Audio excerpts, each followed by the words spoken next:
మీరందరూ 100 రోజుల్లో పొందిన ప్రయోజనాలు మేము చెప్పాల్సిన అవసరం లే. తొలి నెలే 7,000 రూపాయలు తీసుకున్నారా లేదా తల్లి? ఎవరు మాట్లాడటంలో రాలేదా? తీసుకున్నారా? పెన్షన్ 7,000 తీసుకున్న వాళ్ళు చేతులు ఎత్తండి. 4,000 7,000 రూపాయలు డబ్బులు వచ్చినాయంటే అది చంద్రబాబు నాయుడు గారి పరిపాలనా సామర్థ్యానికి నిదర్శనమని మనం చెప్పాలి. ఎన్ని లక్షల కోట్ల అప్పు ఉందో ఇంతవరకు లెక్కేదల్లా. లెక్కలేనంత అప్పు చేస్తున్నాడు జగన్మోహన్ రెడ్డి. దాన్ని తీర్చాలా, దానికి సంబంధించిన వడ్డీ అసలు కంతులు కట్టుకోవాలా, అభివృద్ధి చేయాలా, సంపాదన పెంచుకోవాలా, మళ్ళా ఈ సంక్షేమానికి ఖర్చు పెట్టాలి. మామూలు అయితే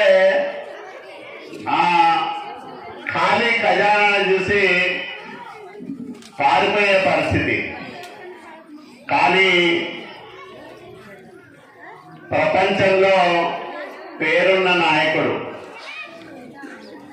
జాతీయ స్థాయిలో అనేక మంది ముఖ్యమంత్రులను అభిమానులుగా పొందిన నాయకుడు నారా చంద్రబాబు నాయుడు గారు మనకు ముఖ్యమంత్రిగా ఉండడం మనందరి అదృష్టం.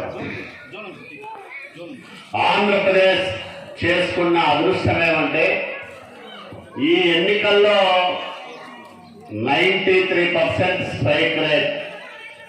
అంటే 100 స్థానాల్లో నిలబడితే 93 స్థానాల్లో గెలవడం, 175 స్థానాల్లో కూటమి పోటీ చేస్తే 164 స్థానాల్లో విజయం సాధించడం.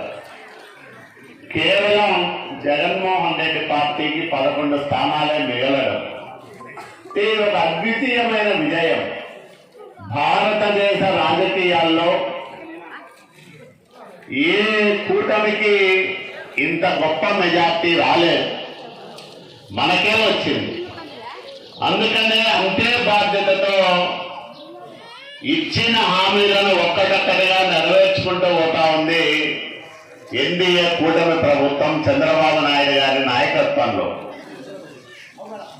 ఒకవైపు సంక్షేమానికి పెద్దపీట వేస్తూ 5 ఏళ్లలో ఈ రాష్ట్రాన్ని వదిలిపెట్టి పారిపోయిన పారిశ్రామికవేత్తల్ని, పెట్టుబడిదారులను మళ్లీ పిలిపించుకుంటూ వాళ్లకు ఒక నమ్మకాన్ని, భరోసాను ఇస్తూ మీరు పెట్టుబడులు పెట్టండి, ఖచ్చితంగా ఈ రాష్ట్రం పెట్టుబడులకు స్వర్గధామంగా నిలుస్తుంది, మీకు, మీ పెట్టుబడులకు, మీరు పెట్టబోయే పరిశ్రమలకు ఎలాంటి ఇబ్బందులు ఉండవు భవిష్యత్తులో అని వాళ్ళల్లో నమ్మకాన్ని నింపుతూ మళ్ళా పరిశ్రమలను, పెట్టుబడులను రప్పిస్తా ఉన్నాడు చంద్రబాబు నాయుడు గారు.